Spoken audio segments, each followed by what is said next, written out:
এ গোলাম, এই রুটা দান করার পর আমি আল্লাহ তোমাকে সমা শক্তি দান করলাম, তোমাকে বুদ্ধি বিবেক দান করলাম।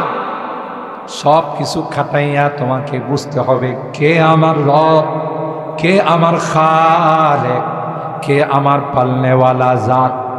সেই রবের দিকে তোমাকে যাইতে হবে, সেই রবের ইবাদত করতে হবে।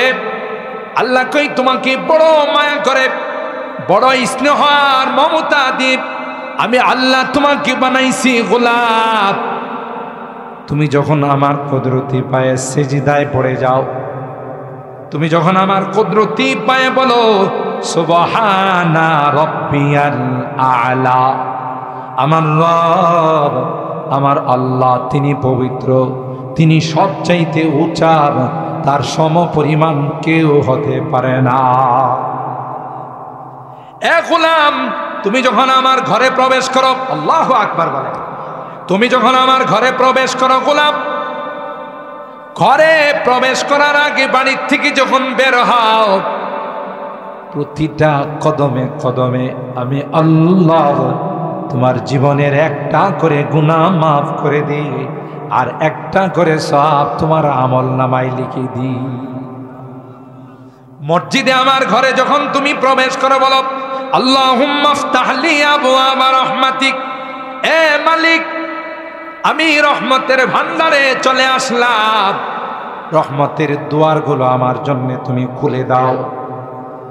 সাথে সাথে আল্লাহ কয় তোর দোয়া করতে দেরি হয়, আমি আল্লাহ রহমতের ভান্ডার খুলতে দেরি হয় না। শুধু তাই নয়, একদল নূরের ফেরেশতাকে আমি আল্লাহ লাগাই রাখি, যারা তোর জন্য দোয়া করে আল্লাহুম্মা গফির লাহু, আল্লাহুম্মা আরহামহু, আল্লাহ তোমার এই গোলামের জীবনের গুনাহগুলো মাফ করে দাও। আল্লাহ তোমার এই গোলামের উপর তুমি আসমান থেকে রহমত বর্ষণ করো। আল্লাহু আকবার। এই জন্য খায়রুল বিকাই মাসাজিদুহা ওয়া শাররুল বিকাই আসওয়াকুহা, পৃথিবীর মধ্যে সবচেয়ে শ্রেষ্ঠ জায়গা কোনটা? বলেন বলেন কোনটা? মসজিদ, আল্লাহর ঘর। আর এই জন্যই তো এখানে এত ফজিলত, এত রহমত, এত বরকত, এত মাগফিরাত। আল্লাহ বলেন এটা পৃথিবীর কাহারও ঘর নয়, এটা হলো আমি আল্লাহর ঘর। আল মসজিদু বাইতি ওয়াল মাদ্রাসা, আল মসজিদু বাইতুল্লাহ ওয়াল মাদ্রাসাতু বাইতি। নবী কয় মসজিদ হলো আল্লাহর ঘর আর মাদ্রাসা হলো আমার ঘর। দুইটার সঙ্গে সম্পর্ক রাখবা। আমাবস্যা রাত্রিতে দূরের থেকে যখন একটা কালো ছায়া দেখে, মনে মনে কিছু ভয় লাগে না? লাগে। এটা কি আসল মানুষ না কোনো কামলা? কথা কয় কামলা, বুঝেন তো? এত রাত্রি কালো একটা ছায়া দেখা যায়, না জানে সে ভালো মানুষ না ডাকাত নাকি কোনো চোর। দূরের থেকে যখন ওই লোকটা বলবে আসসালামু আলাইকুম, নিঃসন্দেহে তার অন্তর থেকে ভয়টা কেটে যাবে। সে বলবে আর যাই হোক, এই লোকটা কোনোদিন খারাপ লোক হতে পারে না, কারণ খারাপ হলে কোনোদিন আমাকে সালাম দিত না। তার এই সালামের মাধ্যমে সে জানিয়ে দিল, এ ভাই কোনো ভয়ের কারণ নাই, আপনি আমার থেকে সম্পূর্ণ নিরাপদ, আপনি আমার থেকে সম্পূর্ণ নিরাপদ। যেহেতু সে ভালো মানুষ, আমাকে দেখেও তো তার এরকমের একটা ভয় হতে পারে। যাকে দেখলাম সে ভালো মানুষ না, খারাপ না। আমি যখন তার প্রতি উত্তরে বলবো ওয়া আলাইকুমুস সালাম ওয়া রাহমাতুল্লাহি ওয়া বারাকাতুহু, সেও তখন বুঝে যাবে না না, তার থেকেও আমার কোনো অনিষ্টার সম্ভাবনা নাই, কোনো ক্ষতির সম্ভাবনা নাই, সেও তো আমাকে সালাম জানাইছে। কথা বলেন ঠিক কি? দুই নাম্বার, কারো মধ্যে যদি চিরশত্রুতা থাকে, চির দুশ্মনী থাকে, বেশি বেশি যদি দেখলে কোনো কথা বলার দরকার নাই, দেখা হয়েছে, সালাম বিনিময় হয়েছে, আল্লাহর হাবিব ডাক দিয়া কয় সমস্ত শত্রুতা ভুলে গিয়ে তোমার অন্তরঙ্গ বন্ধু হয়ে যাবে। সালাম এমন এক চিকিৎসা, যেই চিকিৎসার মাধ্যমে দুইজন শত্রুকে একে অপরের প্রাণের বন্ধু বানায় দেয়। সুবহানাল্লাহ। জোরে হযরতে আদমকে আল্লাহ বানায়া সর্বপ্রথমই অভিবাদন শিখাইলেন আর বললেন আপনার সন্তান যারা কিয়ামত পর্যন্ত আসবে তাদের জন্য আমি আল্লাহ এই অভিবাদনে তাহিয়ায়ে সালাম তাদের জন্য আমি আল্লাহ জরুরি করে দিলাম। আল্লাহ পাক বলেন সেই আদমকে মাটি দিয়ে বানাইলাম, যেহেতু তারই সন্তান তোমরা কিসের তৈরি বলেন? বাবা যদি মাটির হয় সন্তান বুধ নূরের হয়, বাবা যদি মাটির হয় সন্তান মনে হয় আগুনের হয় না? বাবা যেই জিনিসের সন্তান সেই জিনিসের, ঠিক কিনা বলেন? 2 নম্বর মুফাসসিরিনে কেরাম বলেন মা বাবার মিলনের মাধ্যমে 2টা বীর্য বের হয়। বাবার বীর্যটা বের হয় মেরুদণ্ডের হাড্ডি থেকে, মার বীর্যটা বের হয় সিনা থেকে। সূরা তারিখের মধ্যে আল্লাহ বলেন ইয়াখরুজু মিন বাইনিস সুলবি ওয়াত তারাইব ইন্নাহু আলা রাজইহি লাকাদির। আল্লাহ বলেন এ দুনিয়ার মানুষ, ভালো করে তোমার সৃষ্টির ইতিহাসটা তুমি শুনে রাখো। বাবা এবং মার 2 জায়গা থেকে বীর্যটা বের হয়, আমি আল্লাহ ওই বীর্যটাকে একটা সংরক্ষিত মেশিনের মধ্যে রাখি। ওয়ালাকাদ খালাকনাল ইনসান মিন সুলালাতিন মিন তিন সুম্মা জাআলনাহু নুতফাতান ফি ক্বারারিন মাকিন ثم خلقنا النطفة علقة فخلقنا العلقة مضغة فخلقنا المضغة عظاما فكسونا العظام لحما ثم أنشأناه خلقا آخر فتبارك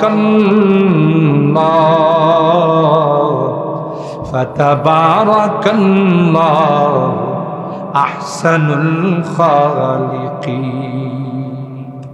سبحان الله বলেন এ গোলাম, ওই বীর্যটাকে আমি আল্লাহ সংরক্ষিত মেশিনের মধ্যে রেখে ক্ষান্ত হয় না, এর মধ্যে আমি আল্লাহ কারিগরি করছি। কারণ পানির মধ্যে কারিগরি করার, পানির মধ্যে আর্ট করার, পানির মধ্যে নকশা করার ক্ষমতা পৃথিবীর কারো নাই, একমাত্র কেবলমাত্র কার আছে? আরো জোরে বলতে হবে কার? তিনি যাকে ইচ্ছা যেভাবে ইচ্ছা সেভাবে বানান, ঠিক কিনা বলে? किस्मत किया हर शै को कस्साम अज़ल ने, किस्मत किया हर शै को कस्साम अज़ल ने, जिस चीज को जिसके लिए काबिल नजर आया, बुलबुल को दिया नालवा परवान को जलना, बुलबुल को दिया नालवा परवान को जलना, गम हमको दिया सबसे जो मुश्किल नजर आया, गम हमको दिया सबसे मुझे मुश्किल नजर आया। প্রত্যেকটা জিনিসকে আল্লাহ বানাইছে যার জন্য যে জিনিসের দরকার প্রয়োজন সেটা আল্লাহ তাকে দিয়েছে। সকালবেলা হলে কোকিল কি মধুর কণ্ঠে টু টু করে ডাকে, ঠিক না? কি এটারে কোকিল বলে, মধুর কণ্ঠে।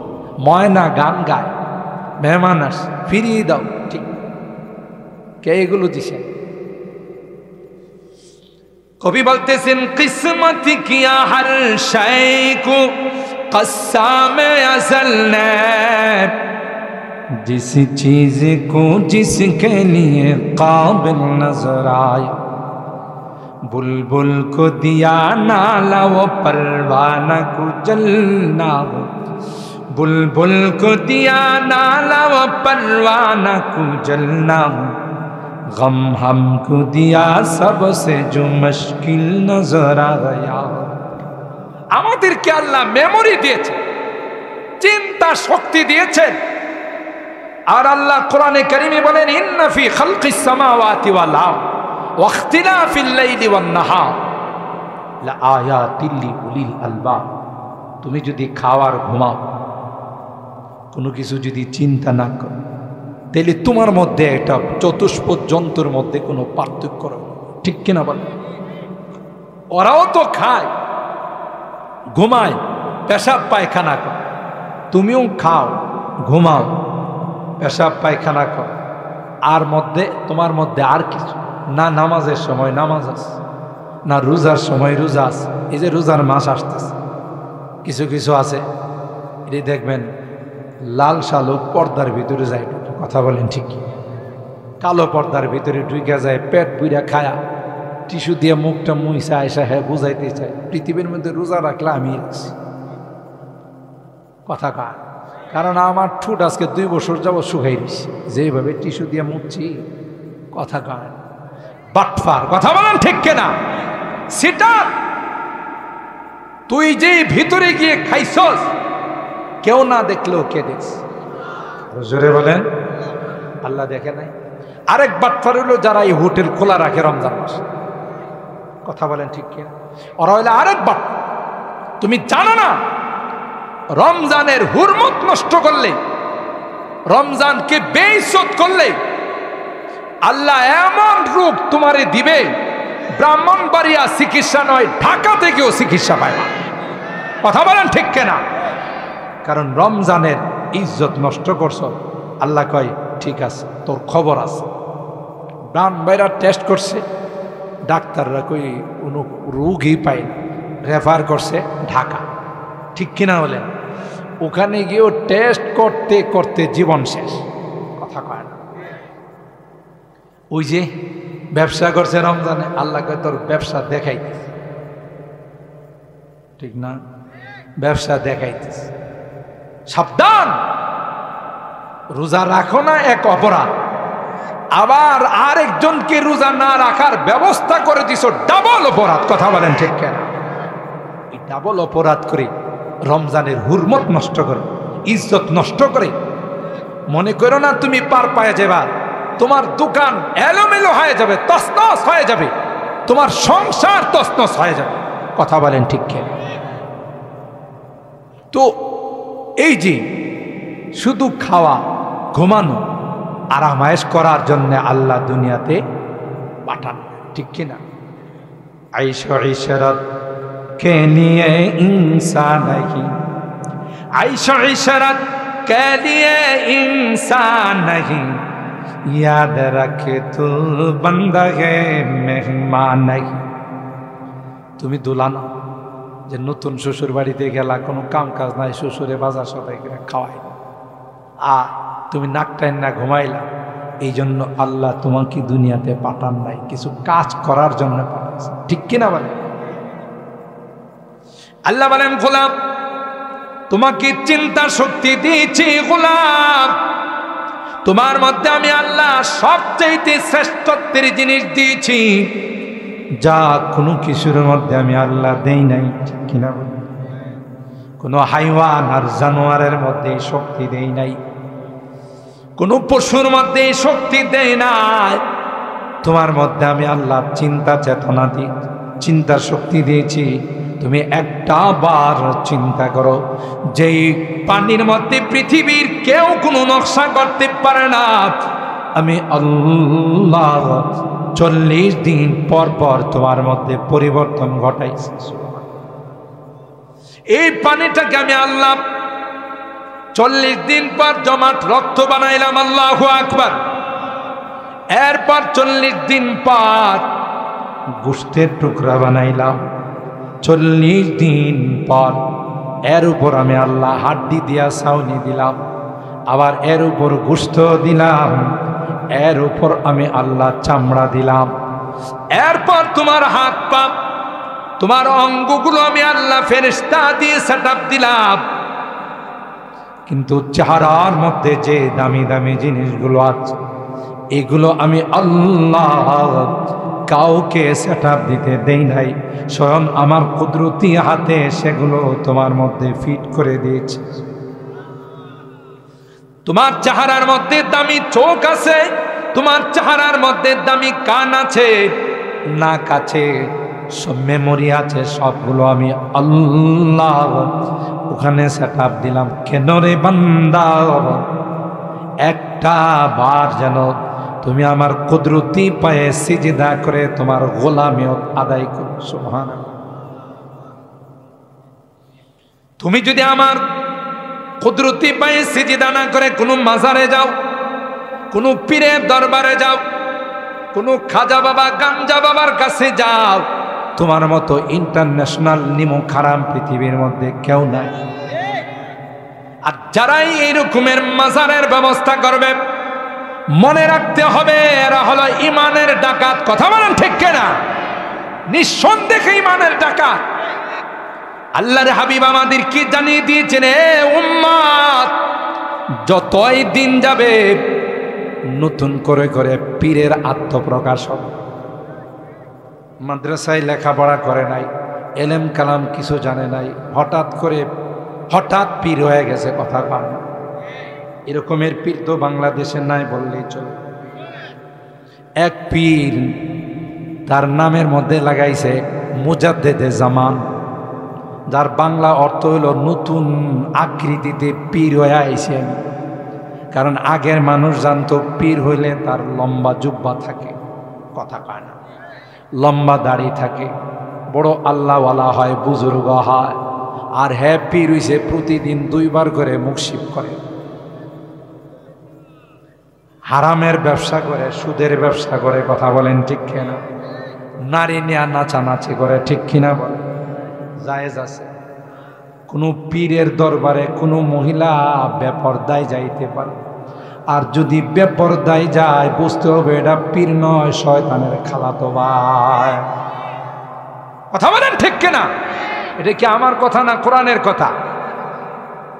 তাইলে এরা যদি বিভিন্ন নামে পীর হিসাবে আত্মপ্রকাশ করতে চায়, পীর হিসাবে দাবি করে, অথচ 5 ওয়াক্ত নামাজ জামাতের সাথে পড়ে না, তার গায়ে কোথাও কোনো সুন্নত নাই, এটা কি পীর না ইমানের ডাকাত?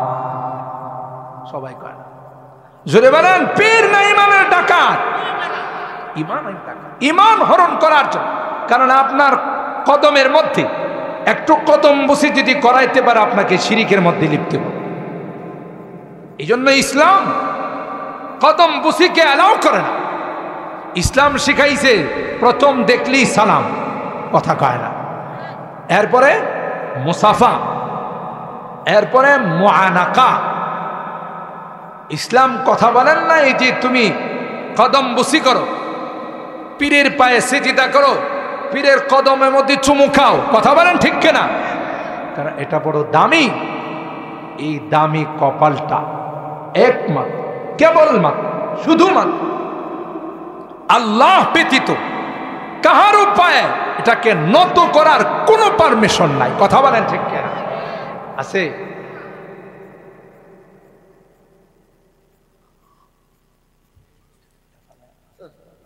সম্মানিত সুধী, আমাদের প্রধান মেহমান এসে বসে আছেন। আমি শুধু এতটুকু আপনাদের টাচ দিলাম, ইমানের মতো দৌলত পৃথিবীর মধ্যে আর কিছু আছে? জোরে বলেন। সুতরাং যেই জিনিস দামি তার পিছনে চোর ডাকাত থাকে বেশি। স্বর্ণের দোকানের পিছনে চোর ডাকাত থাকে না? থাকে না। ডায়মন্ড হীরা, মুক্তা, জওহার, এগুলোর পিছনে ডাকাত থাকে না? থাকে না? যদি কোনো কারণে ডাকাতি করে নেওয়া যায়, মালিকের জীবনের লস হয় না? হয়। আমার আপনার জিন্দেগির সবচাইতে বড় দামি জিনিস হলো ঈমান। কথা বলেন ঠিক কিনা? কোনো কারণে যদি ঈমানের ডাকাতি হয়, যে আল্লাহর কসম আর জীবনে কোনোদিন ঈমান নসিব হবে না। কথা বলেন ঠিক কিনা? বেঈমান হয়ে দুনিয়ার থেকে যাইতে হবে। আল্লাহ আমাদেরকে এই জাতীয় ধোঁকা থেকে সকলকে হেফাজত করুন, বলুন আমিন। তাইলে আল্লাহ কি বললেন? যে তোমাকে এত কিছু দিয়া বানাইলাম, শুকরিয়া কার আদায় করতে হবে? আরো জোরে বলেন। শুধু কি বানাইছেন না, আমার খাবারের ব্যবস্থাও করছে। আমি আমার অনেক বয়ানে বলি, মার পেটে থাকতে এক সিস্টেমে আল্লাহ খাওয়াইছে, দুনিয়াতে আসার পর আরেক সিস্টেম। মার বুকের মধ্যে আল্লাহ সন্তানের দুধ জমা করে দিছেন, খাবার জমা করে দিছেন। এরপরে তাকে নরম খিচুড়ি খাওয়াইতে হবে। নরম খিচুড়ির জন্য আল্লাহ জমিনের মধ্যে চিকন চাউল, পোলাওর চাউলের ব্যবস্থা করছে। সুবহানাল্লাহ। আল্লাহ কই, এই নেমো খারাপ, সব দিলাম আমি, মার পেটও খাবার দিলাম আমি, দুনিয়াতে আসার পরও তোর রিজিকের ব্যবস্থা আমি করলাম, আর তুই সিজদা দিবে আর প্রণাম করবে আরেকজনের, তুই তো আসলে নিমুখ খারাপ। কথা বলেন ঠিক? এই জন্য আল্লাহ বলেন, এ গোলাম এখানেই শেষ নয়, তোমাকে আমি আল্লাহ ধীরে ধীরে এইভাবে তোমাকে বানাইলাম। এরপরে তোমার দেহের মধ্যে আমি আল্লাহ মূল্যবান রুটা দান করলাম। সুবহানাল্লাহ জুড়ে বলি। এ গোলাম, এই রুটা দান করার পর আমি আল্লাহ তোমাকে সমাজ শক্তি দান করলাম, তোমাকে বুদ্ধি বিবেক দান করলাম। সব কিছু খাটাইয়া তোমাকে বুঝতে হবে কে আমার রব, কে আমার খালেক, কে আমার পালনেওয়ালা জাত। সেই রবের দিকে তোমাকে যাইতে হবে, সেই রবের ইবাদত করতে হবে। আল্লাহ কই তোমাকে বড় মায়া করে, বড় স্নেহ আর মমতা দিয়ে আমি আল্লাহ তোমাকে বানাইছি গোলাম। তুমি যখন আমার কুদরতি পায়ে সিজদায় পড়ে যাও, তুমি যখন আমার কুদরতি পায়ে বলো সুবহানা রাব্বিয়াল আ'লা, আমার রব, আমার আল্লাহ তিনি পবিত্র, তিনি সবচাইতে উঁচা, তার সমপরিমাণ কেউ হতে পারে না। এ গোলাম, তুমি যখন আমার ঘরে প্রবেশ করো, আল্লাহু আকবার বলে, তুমি যখন আমার ঘরে প্রবেশ করো গোলাম, ঘরে প্রবেশ করার আগে বাড়ির থেকে যখন বের হও, প্রতিটা কদমে কদমে আমি আল্লাহ তোমার জীবনের একটা করে গুনাহ মাফ করে দিই, আর একটা করে সওয়াব তোমার আমল নামায় লিখে দিই। মসজিদে আমার ঘরে যখন তুমি প্রবেশ করো, বলো আল্লাহুম্মা ইফতাহ লি আবওয়াবা রাহমাতিক, এ মালিক আমি রহমতের ভান্ডারে চলে আসলাম, রহমতের দুয়ারগুলো আমার জন্য তুমি খুলে দাও। সাথে সাথে আল্লাহ কয়, তোর দোয়া করতে দেরি হয়, আমি আল্লাহ রহমতের ভান্ডার খুলতে দেরি হয় না। শুধু তাই নয়, একদল নূরের ফেরেশতাকে আমি আল্লাহ লাগাই রাখি, যারা তোর জন্য দোয়া করে আল্লাহুম্মা গফির লাহু, আল্লাহুম্মা আরহামহু, আল্লাহ তোমার এই গোলামের জীবনের গুনাহগুলো মাফ করে দাও। আল্লাহ তোমার এই গোলামের উপর তুমি আসমান থেকে রহমত বর্ষণ করো। আল্লাহু আকবার। এই জন্য খায়রুল বিকাই মাসাজিদুহা ওয়া শাররুল বিকাই আসওয়াকুহা, পৃথিবীর মধ্যে সবচেয়ে শ্রেষ্ঠ জায়গা কোনটা? বলেন বলেন কোনটা? মসজিদ, আল্লাহর ঘর। আর এই জন্যই তো এখানে এত ফজিলত, এত রহমত, এত বরকত, এত মাগফিরাত। আল্লাহ বলেন এটা পৃথিবীর কাহারও ঘর নয়, এটা হলো আমি আল্লাহর ঘর। আল মসজিদু বাইতি ওয়াল মাদ্রাসা, আল মসজিদু বাইতুল্লাহ ওয়াল মাদ্রাসাতু বাইতি। নবী কয় মসজিদ হলো আল্লাহর ঘর আর মাদ্রাসা হলো আমার ঘর। দুইটার সঙ্গে সম্পর্ক রাখবা, দুনিয়াতেও সফল পরকালেও সফল। কথা বলেন ঠিক কিনা? আর জায়গায় দুনিয়াতে তুই যারাই মাদ্রাসা মসজিদের সঙ্গে সম্পর্ক রাখছে, যারাই মাদ্রাসা মসজিদের সঙ্গে মহব্বত আর ভালোবাসার তাআল্লুক রাখছে, আল্লাহ দুনিয়াতেও তাদেরকে ভালো রাখছে, পরকালেও আল্লাহ তাদেরকে শান্তিতে রাখবে।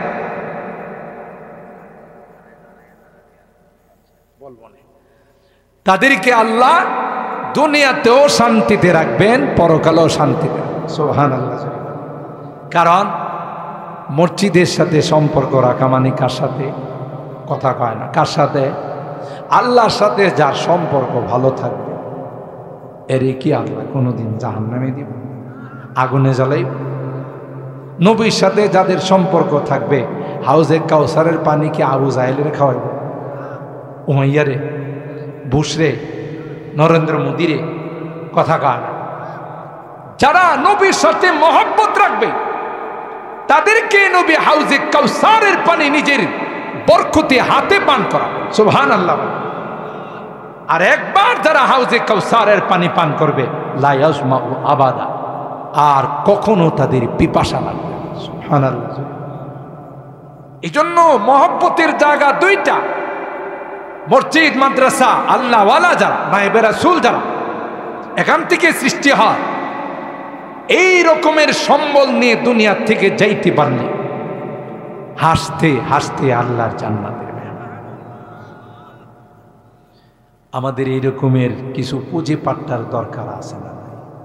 জোরে কন। এই পুঁজি পাট্টা না নিয়ে গেলে অবস্থাটা কি কোন? শুধু পিটন আর পিটন। যারা মসজিদের সাথে সম্পর্ক রাখে না, মসজিদে নামাজ পড়তে আসে, মসজিদে তার ছাগল ভেড়া ঢুকে গেল, খাদেম সাহেব যেন কয়, ভাই আপনার ছাগলটা মসজিদে ঢুকে গেছিল, একটু খেয়াল রাখেন। হ্যাঁ, কি কয় খাদেম সাহেব? হুজুর রে, পিঠের মধ্যে হাত বোলাই, হুজুর মনে কিছু নিয়েন না, এটা তো হাইওয়ান জানোয়ার, বুঝে না। আমারে কোনোদিন মসজিদে দেখছে কোন? তো হ্যাঁ, কেমন বুঝে মসজিদে যায় না? এরকমের লোক আছে না নাই সমাজে? আবার কিছু আছে এর মারেফত বুঝে, এরা নামাজের মতো নামাজ জীবনে একবার বললেই চলে। আছে না এরকম মারিফতি লাইনে? ওরি বাবা! আরো যারা একটু উন্নত হয়ে গেছে, শয়তান তারে প্রধান খলিফা বানায় ফেলাইছে, সেকেন্ড খলিফা না। হ্যাঁ, তো কই ফেলা যায় মনের নামাজ বড় নামাজ। কথা কয় না। এই জাতীয় কোনো কথা শুনলে আপনার আর কোনো দলিল পাট্টার দরকার নাই, বুঝতে বোঝে এরে শয়তান প্রধান খলিফা বানাইছে। কথা বলেন ঠিক কিনা? নামাজ ব্যতীত এই যে সবে মেরাজ গেল রজব মাস, ওখান থেকে আল্লাহ নবী আমাদের জন্য কি তোফা নিয়ে আসছেন, হাদিয়া নিয়ে আসছেন? নামাজ। 5 ওয়াক্ত নামাজ। বান্দি যখন নামাজ পড়ে, সরাসরি তার সঙ্গে আল্লাহর কথাবার্তা শুনে। সুবহানাল্লাহ বলে। এত বড় দামি ইবাদত নামাজ। এই নামাজ যদি কেউ কয় যে মনে মনে পড়লেই চলবো, তাহলে হেরে কইতে বোঝে দুপুরের খানা, রাত্রের খানা, সকালের খানা মনে মনে খাইলেই চল, ঠিক না? তারে এই জবাব দিতে হবে। নামাজ খানা যদি মনে মনে খাইলে না চলে, তাহলে নামাজ মনে মনে পড়লে কিভাবে চলবে? কথা বলেন ঠিক কিনা? আল্লাহ নবীর চেয়ে বড় পৃথিবীতে কেউ আসিল? নবীর আল্লাহ কি কয়? মৌতের আগ পর্যন্ত নামাজ পড়া লাগবে। কোরআনে আছে না নাই?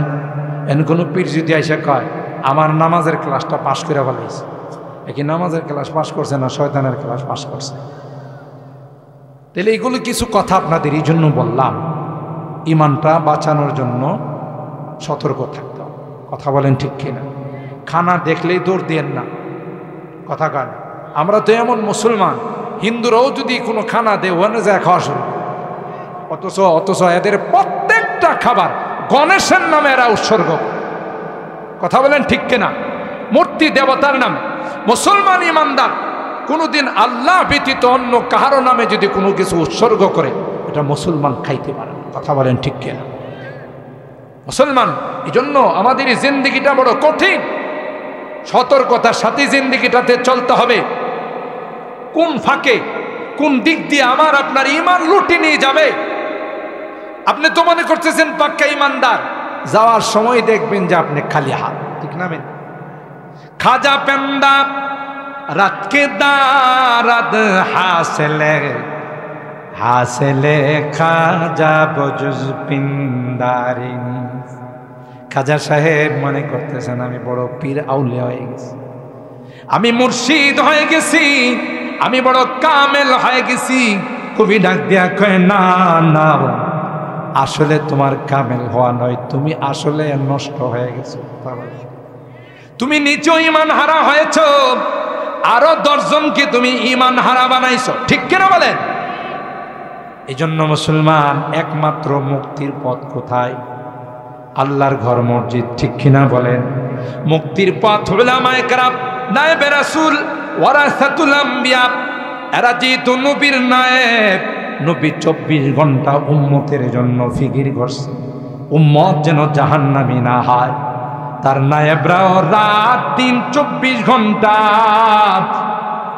ইমানদার মুসলমানদের ইমান যেন কেউ ডাকাতি করতে না পারে, কেউ যেন তার ইমান হরণ করতে না পারে, সেই দিকে তারা সতর্ক থাকে। কথা বলেন ঠিক কিনা?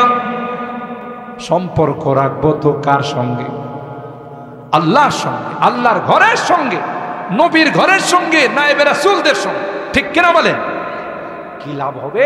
যেদিন কেউ আপন বলে স্বীকার করবে, সেদিন এই সম্পর্ক, মসজিদের সম্পর্ক, ওলামাদের সম্পর্ক, কোরআনের সম্পর্ক আমাকে আল্লাহর জান্নাতের মেহমান বানাবে। সুবহানাল্লাহ। এই জন্য মুহতারাম হাজিরিন, আমরা আলহামদুলিল্লাহ আমাদের বাংলাদেশের মুসলমান মসজিদ প্রিয় এবং মাদ্রাসা প্রিয়। মসজিদের সাথে মাদ্রাসার সাথে প্রত্যেকেরই একটা আন্তরিক সম্পর্ক, একটা ভালোবাসার সম্পর্ক।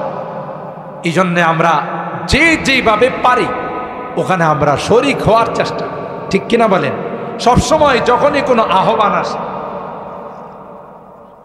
প্রত্যেকটা মসজিদ আলহামদুলিল্লাহ অনেক সুন্দর হয়ে যাচ্ছে, শুধু সবার আন্তরিকতা। আমি যখন সুইলপুর দিয়া ঢুকি, এই যে আমাদের আনসার ক্যাম্পের পাশে যে এরা মসজিদরা করছে, আপনাদের খিল কেমন লাগে? চোখ জোড়াই যায়। কথা বলেন ঠিক কিনা?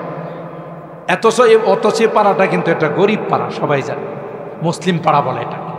কিন্তু এদের হিম্মত, আমি যখন প্রথমে ওখানে বলি 2টা মেয়ে মসজিদের 2টা গেট দিবে, জানাই দিছে যে আমরা 2 বোনে মিলে 2টা গেট দিয়ে।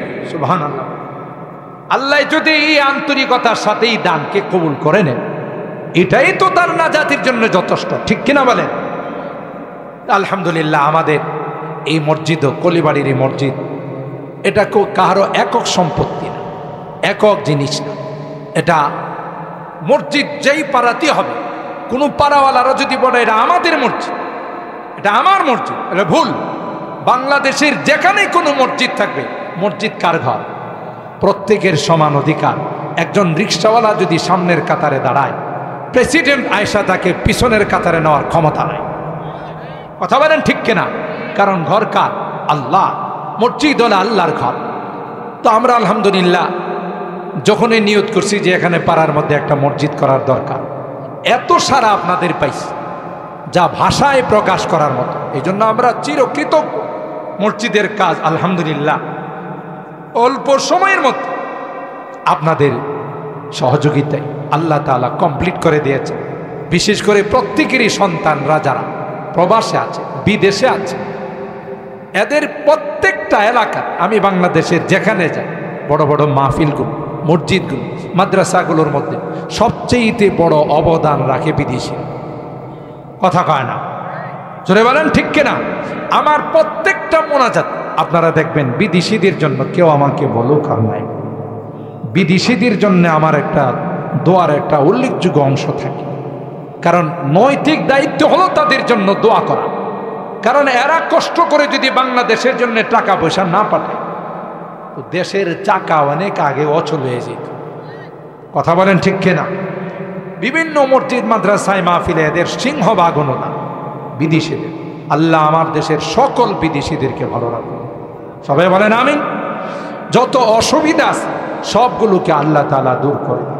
তার ব্যতিক্রম নয় আমাদের এই মসজিদ, আমার এই মহল্লা, যারা বিদেশে থাকে এরা ওখান থেকে সবসময় খোঁজখবর নেয় এবং যখন এই মাহফিল আসে এদেরও দানের একটা বড় অংশ এই মাহফিলের মধ্যে মসজিদের মধ্যে থাকে। আলহামদুলিল্লাহ আমরা আপনাদের এই দান অনুদানে আমাদের মসজিদ আল্লাহ তাআলার মেহেরবানিতে ভিতরে কমপ্লিট। মোটামুটি আমরা একটা মসজিদের পাশে ইমাম সাহেবের রুমও বানাইছি। এখন আমাদের মসজিদের জন্য আমরা চাচ্ছি মুসল্লিদের সুবিধার জন্য একটা ওযুখানা বানানোর জন্য এবং দু একটা টয়লেট বানানোর জন্য। তা আপনারা জানেন, এবং সামনের এই জায়গাটা যদি আমরা আরেকটু সুন্দর হয়ে যায় তাহলে দেখা